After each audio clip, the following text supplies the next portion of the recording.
Now come you to this conversation, asking God again what God has told you countless times in countless ways. Yet I will tell you again, here. Will you listen now? Will you truly hear? What do you think brought you to this? How does it come to pass that you are listening to this? Do you think I know not what I am doing? There are no coincidences in the universe. I have heard the crying of your heart. I have seen the searching of your soul. I know how deeply you have desired the truth.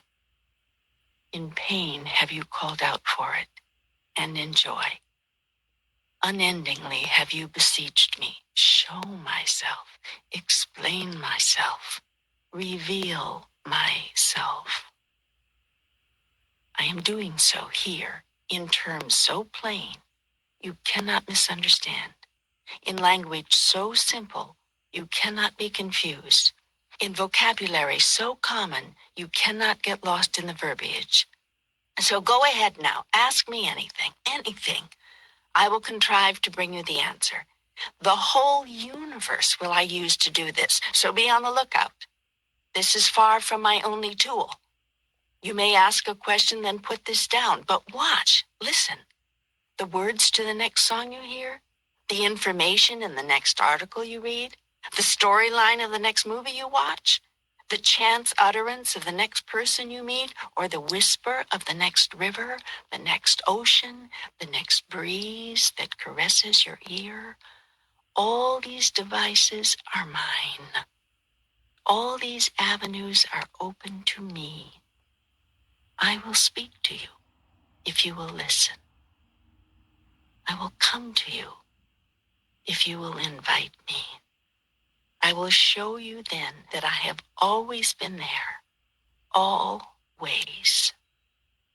I've searched for the path to God all my life. I know you have. And now, I've found it, and I can't believe it. It feels like I'm sitting here talking to myself. You are. That does not seem like what a communication with God would feel like.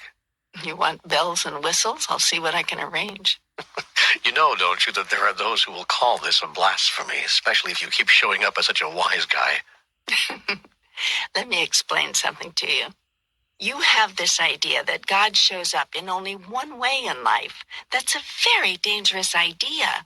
It stops you from seeing God all over. If you think God looks only one way or sounds only one way or is only one way, you're going to look right past me night and day. You'll spend your whole life looking for God and not finding her because you're looking for a him. I use this as an example. It has been said that if you don't see God in the profane and the profound, you're missing half the story. That is a great truth. God is in the sadness and the laughter, in the bitter and the sweet. There is a divine purpose behind everything, and therefore a divine presence in everything. Well, I once began writing a book called God is a Salami Sandwich. That would have been a very good book. I gave you that inspiration. Why didn't you write it? Well, it felt like blasphemy, or at the very least, horribly irreverent. You mean wonderfully irreverent. What gave you the idea that God is only reverent? God is the up and the down, the hot and the cold, the left and the right, the reverent and the irreverent. Think you that God cannot laugh? Did you imagine that God doesn't enjoy a good joke? Is it your knowing that God is without humor? I tell you, God invented humor. Must you speak in hushed tones when you speak to me? Are slang words or tough language outside my ken? I tell you, you can speak to me as you would speak with your best friend. Do you think there is a word I haven't heard?